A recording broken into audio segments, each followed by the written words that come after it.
There is a financial instrument paying investors double-digit returns 3 years in a row, and the only thing that stops you from collecting is a hurricane.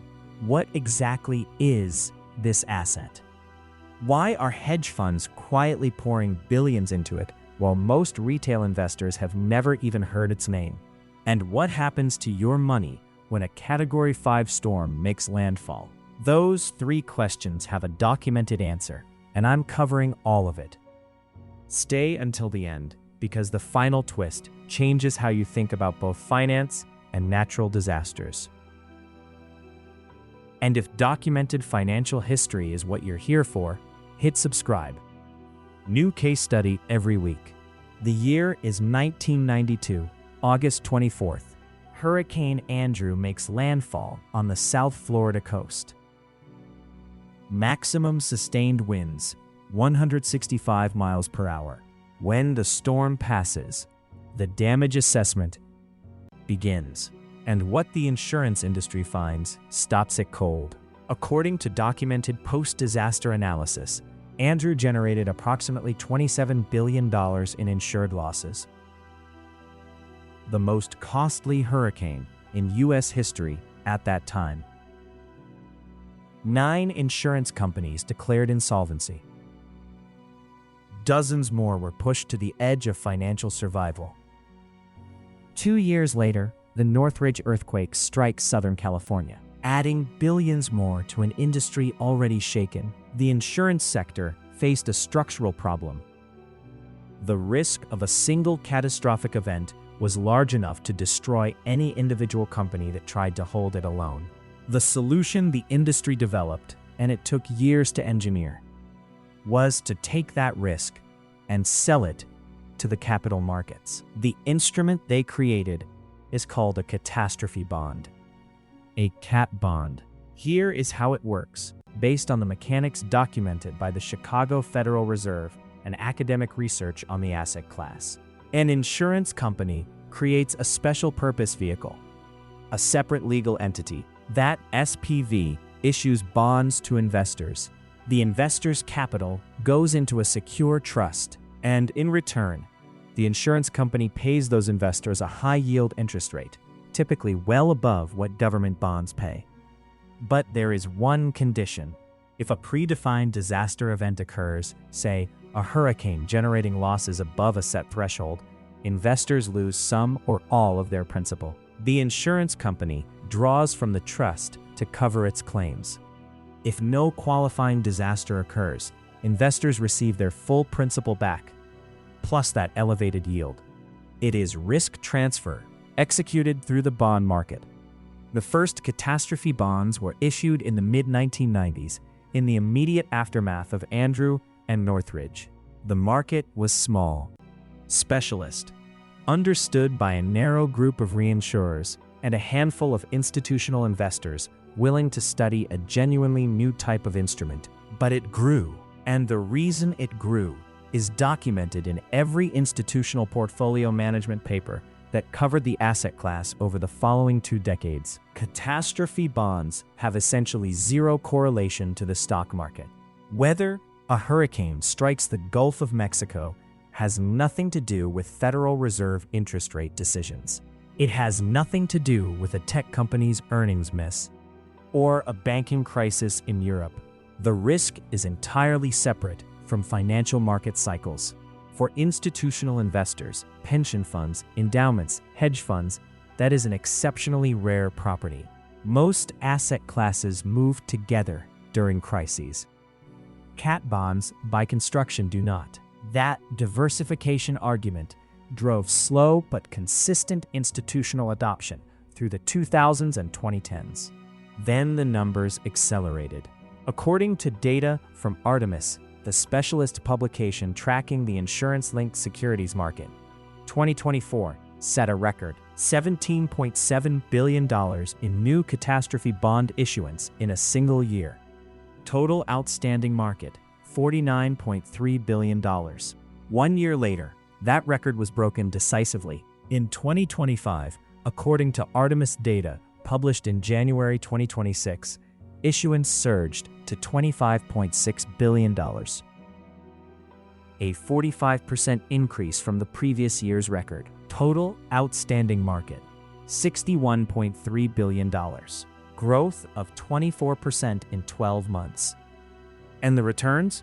According to Artemis data published in January 2026, catastrophe bond funds returned 10.1% in 2025. The Swiss Re Global Cat Bond Performance Index returned 11.40%. Private insurance-linked securities returned 12.47%. That was the third consecutive year of double-digit performance. But here is where the story demands honesty. A catastrophe bond is not an abstract financial concept. It is a bet on nature, and nature, on September 28, 2022, delivered one of the most expensive lessons the cat bond market had ever faced. Hurricane Ian made landfall on the southwest coast of Florida. Maximum sustained winds at landfall, 150 miles per hour. It was one of the strongest Atlantic hurricanes ever recorded at U.S. landfall. The insured losses from Hurricane Ian ultimately exceeded $60 billion, according to insurance industry data, making it among the costliest storms in United States history. For catastrophe bond investors, Ian was the real test, not a model, not a simulation, the actual event. According to reporting from Insurance Journal and Artemis, the risk premium on cat bonds, the spread investors demand above the risk-free rate, spiked sharply after Ian hit. Investors holding bonds with Florida hurricane exposure faced significant losses. Some bonds were partially or fully triggered. The system worked as designed. Insurance companies were protected, capital markets absorbed a share of the loss. But the market repriced risk immediately and substantially. Before Ian, risk premia were compressed. After Ian, investors demanded significantly more compensation to accept the same exposure. Then, 2024 arrived. According to S&P Global Research published in August 2025, insured losses from natural catastrophes exceeded $145 billion in 2024, the sixth costliest year in recorded history. Some catastrophe bonds were triggered. Some defaulted. The question the market now had to answer, in a world where catastrophic losses appeared to be escalating, was the original risk pricing still valid? And here is where the data presents a genuine paradox. In 2024, natural catastrophes produced $145 billion in insured losses. That same year, the catastrophe bond market issued $17.7 billion in new bonds, a record. In 2025, catastrophic weather events continued globally.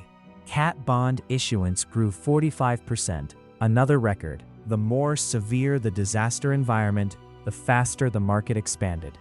The explanation lies in two places. First, pricing. After Hurricane Ian, investors demanded and received substantially higher yields to compensate for elevated risk.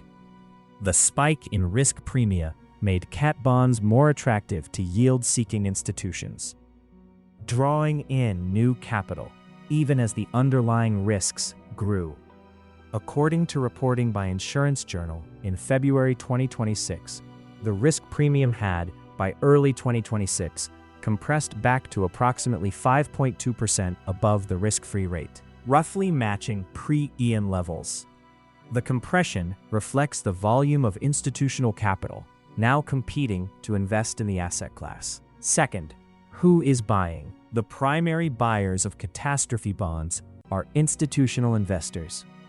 Hedge funds, including Fermat Capital Management, whose cat bond fund grew approximately 170% to $2.3 billion in assets, according to Bloomberg data reported in February 2026, are dedicated players in this space.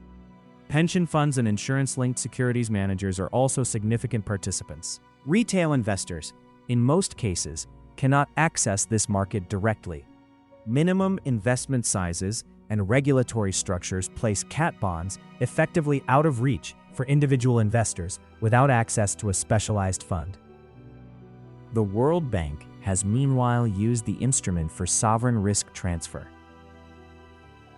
In April 2024, according to World Bank documentation, it issued a $150 million catastrophe bond, providing the government of Jamaica with hurricane protection coverage.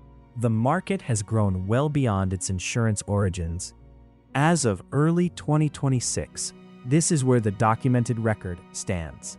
The catastrophe bond market has reached $61.3 billion in outstanding bonds, 24% growth in a single calendar year. The broader insurance-linked securities market, of which catastrophe bonds are the largest component, has surpassed $121 billion. According to reporting by Insurance Business Magazine in September 2025, returns 3 consecutive years of double-digit performance. The Swiss Re Global Cat Bond Performance Index returned 11.40% in 2025.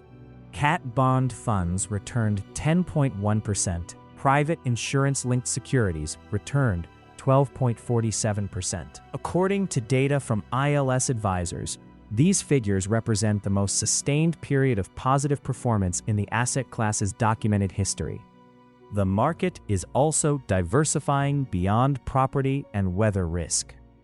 According to Artemis data, published in January 2026, Q4 2025 saw $450 million in new cyber catastrophe bonds issued, a record for a single quarter in that category.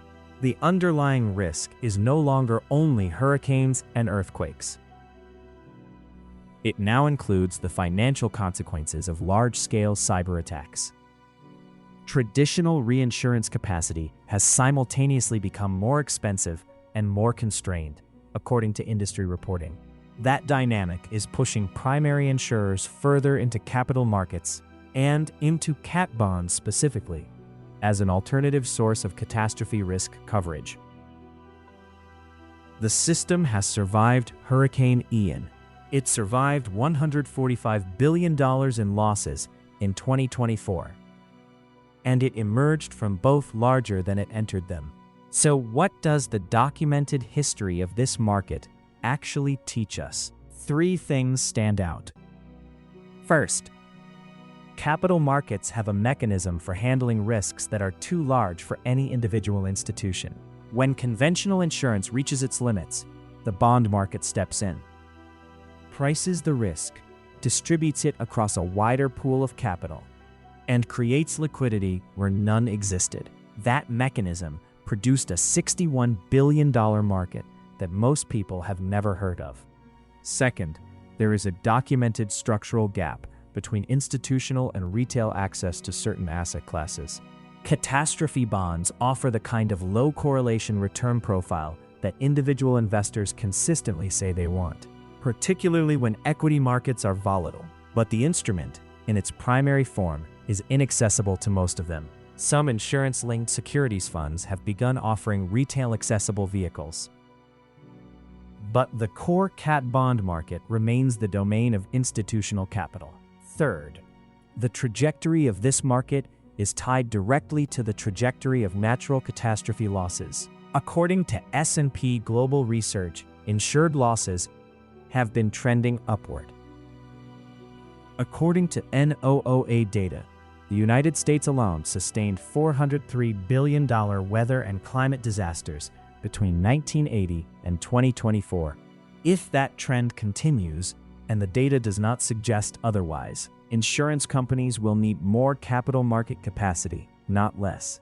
The catastrophe bond market was engineered to solve a specific problem. How do you insure against risks that are too large for any single insurer?